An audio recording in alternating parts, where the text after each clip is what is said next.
말씀을 가지고 구원의 대로라는 제목으로 함께 말씀을 나누고자 합니다.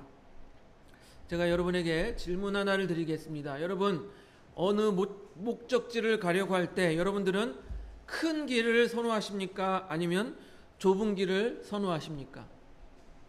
큰 길로 가기를 좋아하십니까? 좁은 길로 가기를 좋아하십니까? 예, 고사성어예요. 군자대로행이라는 말이 있습니다. 군자대로행. 이 말이 무슨 말이냐? 군자는 큰 길을 택하여 간다라는 말이에요. 더 깊은 의미로는요, 군자는 큰 길로 간다라는 것은 잡수한 수를 쓰지 아니하고 이런 올바른 길을 간다, 그런 의미를 가지고 있습니다. 바르게 행동한다라는 의미를 가지고 있어요. 그런데 반대로 성경에는 이런 말이 있습니다. 우리 한번 넘겨줘 보세요. 마태복음 7장 13절에서 14절 같이 한번 읽어보겠습니다. 성경에는 이런 말이 있습니다. 시작. 좁은 문으로 들어가라. 멸망으로 인도하는 문은 크고 그 길이 넓어 그리로 들어가는 자가 많고 생명으로 인도하는 문은 좁고 길이 협착하여 찾는 자가 적음이라. 예, 다시 한번 질문 드려볼게요.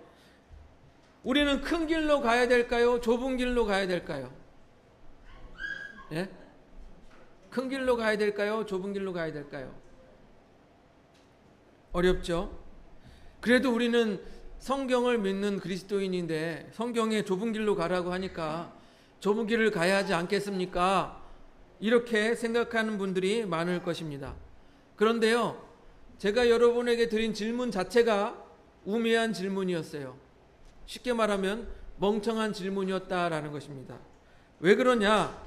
군자대로행이라는 말도 올바르고 바른 길, 곧 큰 길로 가라라는 의미를 가지고 있고, 오늘 마태복음의 말씀도 구원의 길은 좁은 길이지만 그 길이 올바른 길이기 때문에 그 길로 가라라는 의미가 있는 것이에요. 즉 두 개 다 올바른 길을 가라, 그런 의미가 있는 거예요. 그러니까 제 질문이 어리석었다라는 것입니다.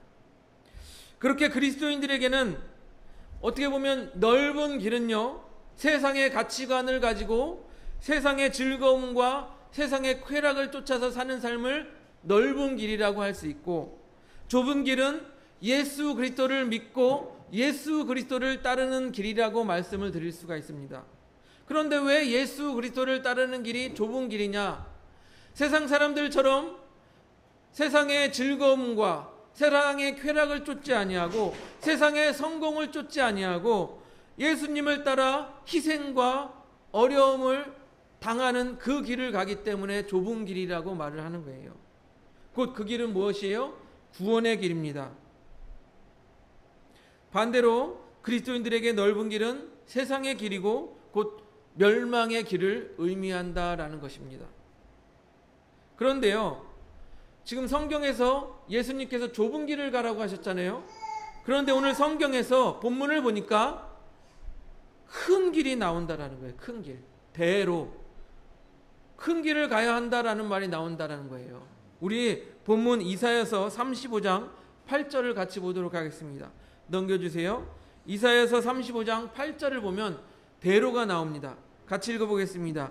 시작. 거기에 대로가 있어 그 길을 거룩한 길이라 일컫는 바 되리니 깨끗하지 못한 자는 지나가지 못하겠고 오직 구속함을 입은 자들을 위하여 있게 될 것이라. 우매한 행위는 그 길로 다니지 못할 것이며. 여기에 뭐가 나와 있습니까? 대로가 나와 있어요. 대로가 나와 있는데 그 길은 거룩한 길이라고 말합니다. 그리고 그 길은요, 깨끗하지 못한 자들은 지나가지 못한다라고 기록하고 있습니다. 깨끗하지 못한 자는 어떤 사람들일까요? 구원받지 못한 자, 곧 죄 씻음 받지 못한 자를 깨끗하지 못한 자라고 말할 수 있습니다. 그러면 반대로 깨끗한 자는 어떤 사람들일까요? 오직 구속함을 입은 자라고 말하는 거예요. 구속함을 입은 자. 여기서 구속이라는 말은요, 원래 그 로마 시대에서 몸값을 치르고 노예를 해방시켜 주는 것을 이 구속이라는 단어를 쓴다고 합니다. 그러면 구속함을 입은 자들은 뭐예요? 곧 그 사람들의 몸값을 치른 것이죠. 죄에서, 죽음에서 해방된 자들을 말하는 거예요. 어떻게 해방이 되었습니까? 이 구속함을 입은 자들은 어떻게 해방을 입었어요? 예수 그리스도를 믿어서 죄와 사망으로부터 해방을 받은 거예요. 그 몸값을 누가 치렀어요? 예수 그리스도께서 치르신 것입니다. 어떻게 치르셨습니까? 죽을 수밖에 없는 우리를 위하여 예수 그리스도께서 대신 죽으심으로 그 몸값을 치른 거예요. 그 죄값을 치르신 것입니다. 그래서 우리가 구속함을 얻어 새로운 삶을 살게 되는 것입니다. 그렇게 예수 그리스도를 믿어 구속함을 입은 자들은 어느 길을 간다고요? 큰 길, 곧 구원의 대로를 가게 된다라는 것입니다. 그런데 이 대로라는 의미는 앞에서 구원의 좁은 문, 좁은 길과는 좀 의미가 달라요. 앞에서 말씀드린 예수님께서 말씀하신 좁은 길, 좁은 문을 가라. 그 구원의 길은 어떤 길이냐? 곧 예수 그리스도의 그 희생과 예수 그리스도의 삶을 따르는 길을 말해요. 그런데 여기서 말하는 대로는 무슨 대로냐?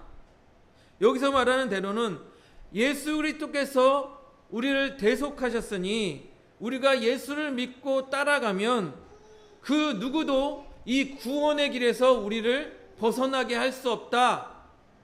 그 말을 의미하는 거예요. 무슨 말인지 의미가 되십니까? 이해가 되십니까? 우리가 예수 그리스도를 믿고 이 구원의 대로를 올라타게 되면 그 누구도 우리를 그곳에서 벗어나게 할 수 없다. 그런 의미로 구원의 대로라고 말하고 있는 것입니다. 여러분, 우리가 차를 운전할 때 좁은 길을 가면 어떻습니까? 신호에 막히고 또 여기서 끼어들고 저기서 끼어들고 참 길을 가기 어렵죠. 그런데 여러분, 우리가 고속도로를 타게 되면 어떻겠습니까? 신호도 없고 방해하는 것도 없어요. 그냥 쭉 달리면 됩니다. 이것과 마찬가지로 우리가 구원의 대로를 올라탔다라는 것은 바로 그것을 의미하는 거예요. 그런데 또 다른 의미로 생각해 보십니다. 고속도로를 올라타려면 무엇을 내야 돼요? 통행료를 내야 되잖아요. 그 통행료를 누가 지불하셨습니까? 예수 그리스도께서 자신의 피값 죽음으로 대신해서 치러주신 거예요. 그렇기 때문에 우리가 어떤 방해도 받지 아니하고 구원의 대로를 갈 수 있게 되는 것입니다. 그런데 우리의 상황이 그렇게 녹록하지는 않죠. 왜요? 그 모습을 이사야서 35장 1절 전반절 우리가 읽었던 본문에서는요, 광야와 메마른 땅이라고 표현을 합니다. 광야와 메마른 땅. 광야와 메마른 땅은 죄로 말미암아 하나님의 은혜가 떠난 상태를 말해요. 광야와 메마른 땅은 하나님이 임재하지 않고 하나님이 떠난 상태를 말하는 것입니다. 여러분, 하나님의 은혜가 떠난 상태 무엇입니까? 어떠한 선한 것도 낼 수 없는 상태예요. 곧 신학적으로는 자연인이라고 해요. 하나님을 믿지 않고 예수 그리스도를 영접하지 않은 상태를 자연인이라고 해요. 그 세상에서 원하는 대로 살아가는 사람, 죄의 종노릇하는 사람, 사단에 끌려다니는 사람, 그것을 자연인이라고 합니다. 그것을 또한 오늘 본문은 광야와 메마른 땅을 비유하여서 표현하고 있는 거예요. 그러면 광야와 메마른 땅 같은 우리의 심령이 어떻게 된다고 말하고 있습니까? 이사야서 35장 1절과 2절을 우리 같이 한번 읽어보도록 하겠습니다. 넘겨줘 보세요. 이사야서 35장 1절과 2절 같이 읽어보겠습니다. 시작. 광야와 메마른 땅이 기뻐하며 사막이 백합화 같이 피어 즐거워하며, 다음, 무성하게 피어 기쁜 노래로 즐거워하며 레바논의 영광과 갈멜과 사론의 아름다움을 얻을 것이라. 그것들이 여호와의 영광 곧 우리 하나님의 아름다움을 보리로다. 아까 광야와 메마른 땅은 하나님이 떠난 그 메마른 상태라고, 죄악이 가득한 상태라고 말씀을 드렸는데, 이제 광야와 메마른 땅 사막이 기뻐하며 백합화 같이 피어 즐거워하며 레바논의 영광과 갈멜과 샤론의 아름다움을 얻을 것이라고 말하고 있는 것입니다. 이것은 무엇이냐면 메마른 땅, 곧 광야와 같은 땅은 선한 것이라고는 전혀 낼 수 없는 그런 소망이라고 가질 수 없는 그런 마음 상태였는데, 이제는 그 마음 상태에 하나님의 은혜가 있고 성령의 단비처럼 내리면 그 마음이 부드럽고 옥토와 같이 되어서 아름다운 열매를 맺며 풍성한 소망을 가질 수 있게 된다라는 것이에요. 이해가 되십니까? 그런데 그렇게 되어야 되는데 어떻게 그런 일이 있을 수 있냐? 어떻게 그런 일이 있을 수 있냐? 아까 우리가 읽었던 마지막 절에 여호와의 영광 곧 우리 하나님의 아름다움을 보리로다. 곧 하나님의 영광, 하나님의 아름다움을 볼 때 그렇게 될 수 있다라는 거예요. 그러면 광야 메마른 땅 사막과 같은 심령이 여호와의 영광, 그 아름다움을 볼 때 옥토와 같이 된다고 했는데, 그 하나님의 영광, 그 아름다움은 무엇일까요? 하나님의 영광, 아름다움은 무엇일까요? 하나님의 영광, 아름다움은 곧 그의 아들 독생자 예수 그리스도예요.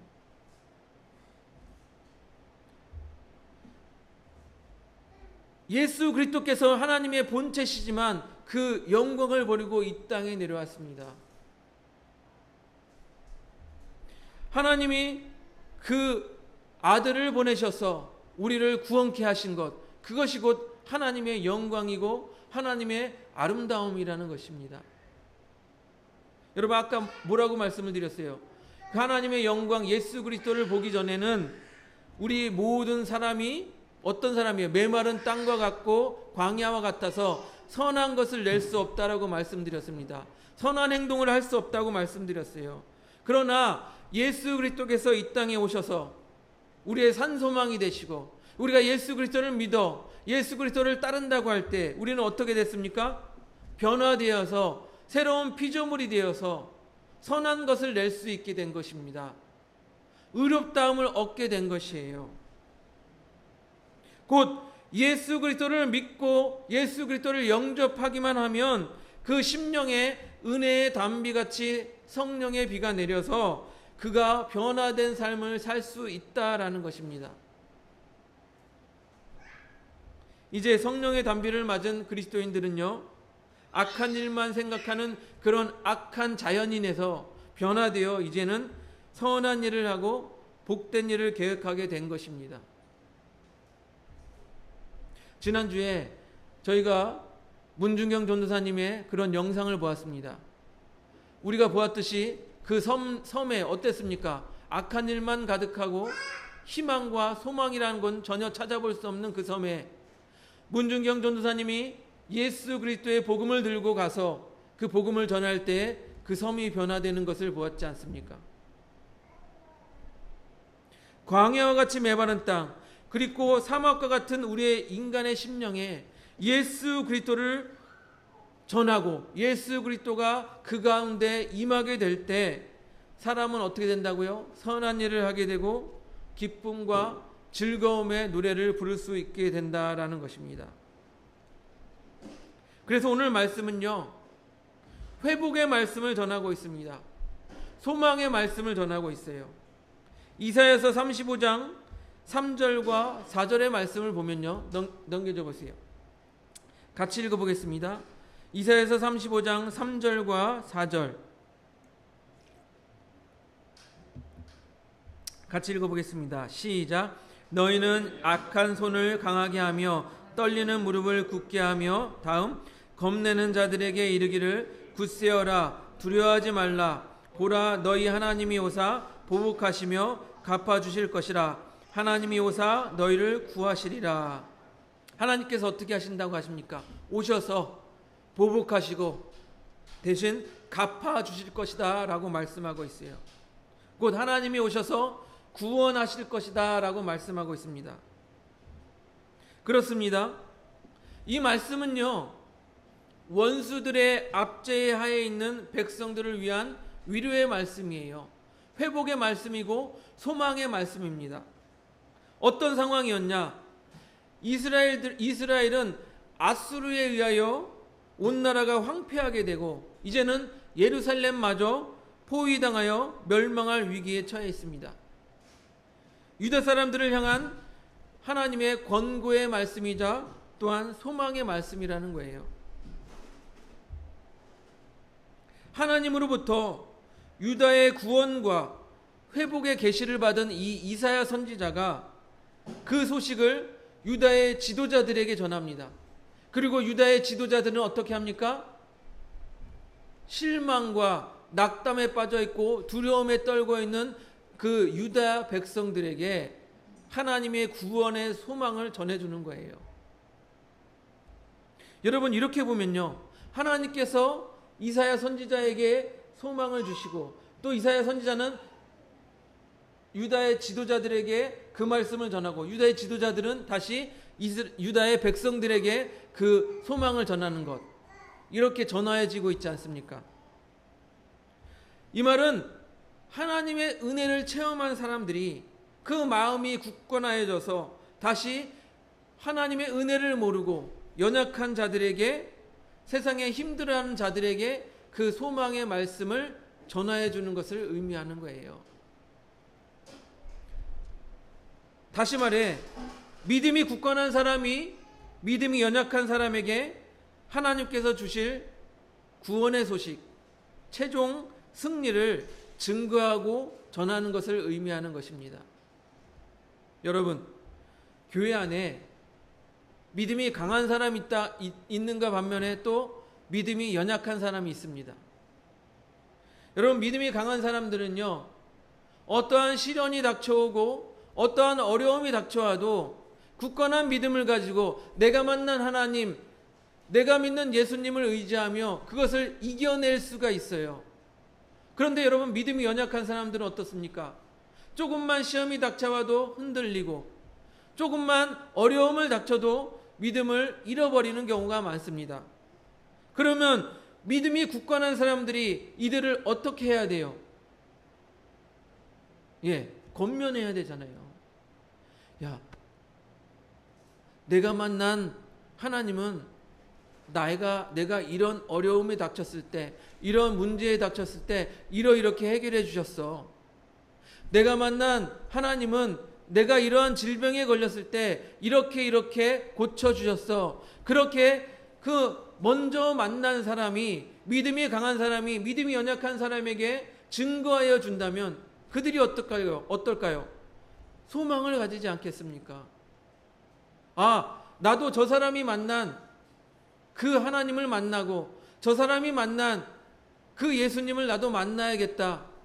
그리고 문제가 해결받고 질병도 고침받아야겠다. 그렇게 믿음이 다시 세워지지 않겠습니까, 여러분? 곧 자신이 체험한 은혜, 주님이 약속한 승리를 믿음이 연약한 자들에게 들려주고 그들을 위로하고 세우는 일에 최선을 다해야 한다라는 것입니다. 그럼에도 여러분, 인간의 믿음에는 한계가 있잖아요. 여러분, 우리가 영원히 변치 않는 굳건한 믿음을 가지면 얼마나 좋겠습니까?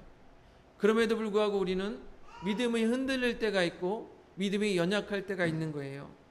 우리 이사야서 35장 6절과 7절을 우리 같이 보도록 하겠습니다. 같이 읽어보겠습니다. 이사야서 35장 6절과 7절 시작. 그때에는 저는 자는 사슴이 같이 뛸 것이며 말 못하는 자는 혀에 노래하리니 이는 광야에서 물이 솟겠고 사막에서 시내가 흐를 것임이라. 뜨거운 사막이 변하여 못지 될 것이며 메마른 땅이 변하여 원천이 될 것이며 승냥이의 눕던 곳에 풀과 갈대와 부들이 날 것이며. 이 말씀을 보니까 사막에 뭐가 나온대요? 물이 솟아난대요. 샘물이 솟아난대요. 여러분, 이 말을 믿을 수 있습니까? 여러분, 광야와 사막에 물이 솟아나고 연못이 생긴다, 이 말을 믿을 수 있습니까?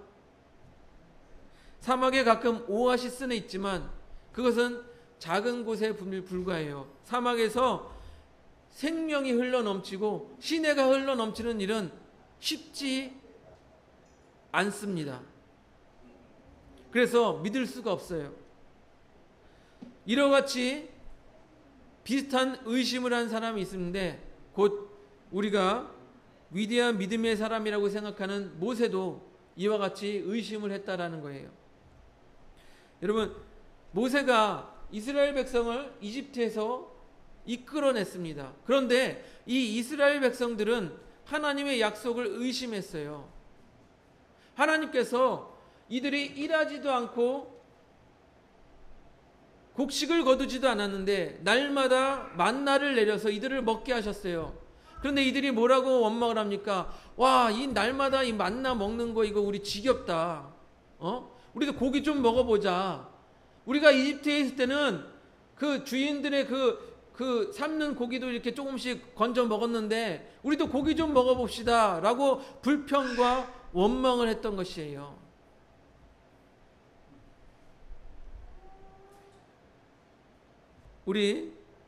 그래서 하나님께서는요 모세에게 야 그래? 그럼 내가 이스라엘 백성에게 고기를 먹게 해주겠다 라고 약속을 하십니다. 우리 민수기 11장 20절을 보도록 하겠습니다. 넘겨줘 보세요. 민수기 11장 20절 같이 읽어보겠습니다. 시작. 냄새도 싫어하기까지 한 달 동안 먹게 하시니 이는 너희가 너희 중에 계시는 여호와를 멸시하고 그 앞에서 울며 이르기를 우리가 어찌하여 애굽에서 나왔던가 함이라 하라. 예, 이들이 이렇게 원망한 거예요. 그러니까 하나님께서 너희가 냄새 맡기도 싫어할 정도로 내가 먹게 해주겠다. 고기를 먹게 해주겠다. 그런데 모세가 의심을 해요. 하나님, 지금 이 광야에 있는 이스라엘 백성 장정만 60만인데 무슨 수로 이들에게 고기를 먹게 하겠습니까? 민수기 11장 21절에서 22절을 보겠습니다. 넘겨보세요. 모세가 이렇게 의심합니다. 민수기 11장 21절 22절 같이 읽어보겠습니다. 시작. 모세가 이르되 나와 함께 있는 이 백성의 보행자가 60만 명이 온데 주의 말씀이 한 달 동안 고기를 주어 먹게 하겠다 하시오니 그들을 위하여 양떼와 소떼를 잡은즉 조카오며 바다의 모든 고기를 모은들 조카오리까. 모세가 뭐예요? 하나님이 고기를 먹게 하겠다고 하는데 의심하는 거예요. 어떻게 먹일 수 있습니까? 이 광야에서 양떼를 잡겠습니까? 소떼를 잡겠습니까? 바다의 물고기를 잡았겠습니까? 여러분, 믿음의 사람 모세조차도 하나님께서 약속하신 것을 의심한다라는 것입니다. 하지만 하나님께서는요 바람을 불어서 메추라기 떼를 이스라엘 백성에게 보내주셔서 고기를 먹게 하신다라는 것입니다. 우리 민수기 11장 31절을 보겠습니다. 넘겨줘 보세요. 민수기 11장 31절 같이 읽어보겠습니다. 시작. 바람이 여호와께서 나와 바다로부터 메추라기를 몰아 진영 곁 이쪽 저쪽 곧 진영 사방으로 각기 하루길 되면 지면 위에 2규빗쯤 내리게 하신지라. 예, 하나님께서 바람을 불어 메추라기를 그 이스라엘 백성에게 몰아온 것입니다. 이렇게 우리는요 하나님을 믿는다고 하면서도 삶의 문제에 닥치면 하나님을 의심한다라는 거예요. 하나님께서 나의 이 상황을 어떻게 해결해 주시겠어? 아니 의사들도 고치지 못한다고 한 이 병을 하나님께서 어떻게 고쳐주시겠어? 라고 의심을 한다라는 것입니다. 그러나요 여러분, 우리가 하나님을 믿는다면 하나님께서 해결하지 못할 문제가 없고 하나님께서 고치지 못할 질병이 없음을 우리가 믿어야 하는 것 아니겠습니까? 그리고 우리가 하나님의 그 은혜를 경험할 때 그 은혜를 경험한 사람들이 그 확실한 믿음을 가지고 어떻게 해야 한다고 말하고 있습니까? 아까 믿음이 연약한 자들에게 증인이 되어야 한다라고 말하고 있지 않습니까?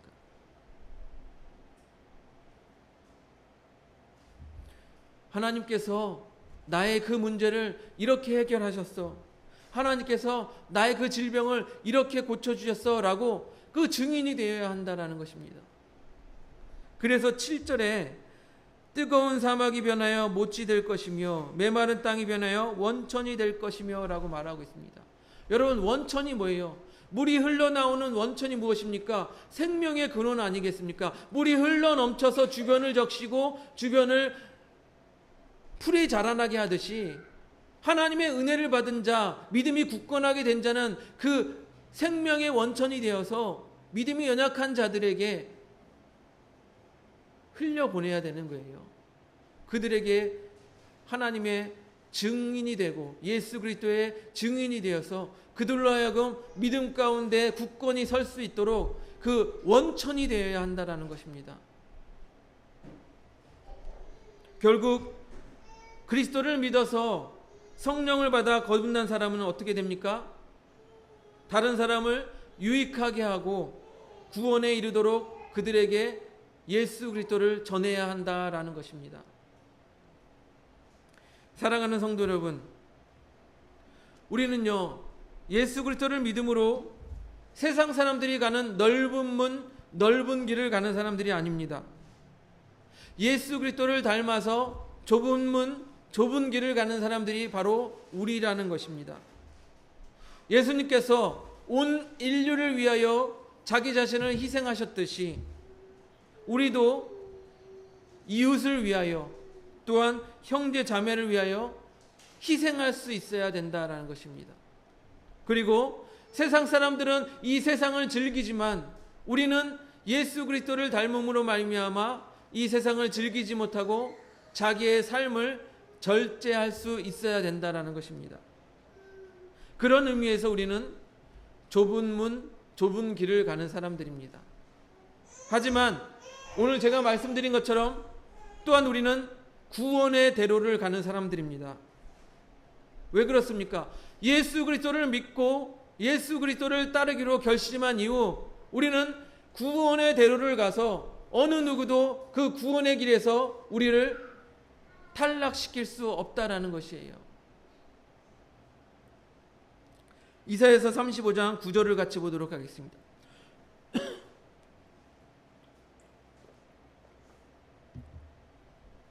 같이 읽어보겠습니다. 시작. 거기에는 사자가 없고 사나운 짐승이 그리로 올라가지 아니하므로 그것을 만나지 못하겠고 오직 구속함을 받은 자만 그리로 행할 것이라. 구원의 대로에는 뭐가 없다고요? 사자가 없다. 사나운 짐승이 없다라고 말합니다.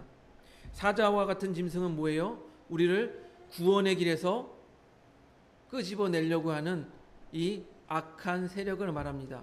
곧 무엇입니까? 우리를 우는 사자와 같이 삼킬 자를 찾는 그런 마귀를 말하는 거예요. 그러니까 우리가 구원의 대로를 가게 되면 마귀와 이런 악한 세력들이 우리를 이 구원의 길에서 우리를 탈락시킬 수 없다라는 것입니다. 사도 바울도 이와 동일한 의미의 말을 했습니다. 우리 로마서 8장 37절 39절을 보겠습니다. 로마서 8장 37절 39절 우리 같이 읽어보겠습니다.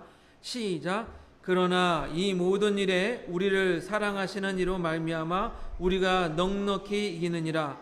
내가 확신하노니 사망이나 생명이나 천사들이나 권세자들이나 현재일이나 장래일이나 능력이나 높음이나 깊음이나 다른 어떤 피조물이라도 우리를 우리 주 그리스도 예수 안에 있는 하나님의 사랑에서 끊을 수 없으리라. 사도 바울도 분명히 말합니다.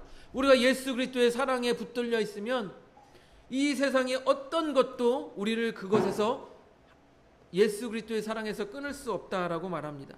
하나님의 사랑에서 끊을 수 없다고 말합니다. 그러므로 우리는 믿음의 확신을 가지고 어떻게 살아가야 하겠습니까?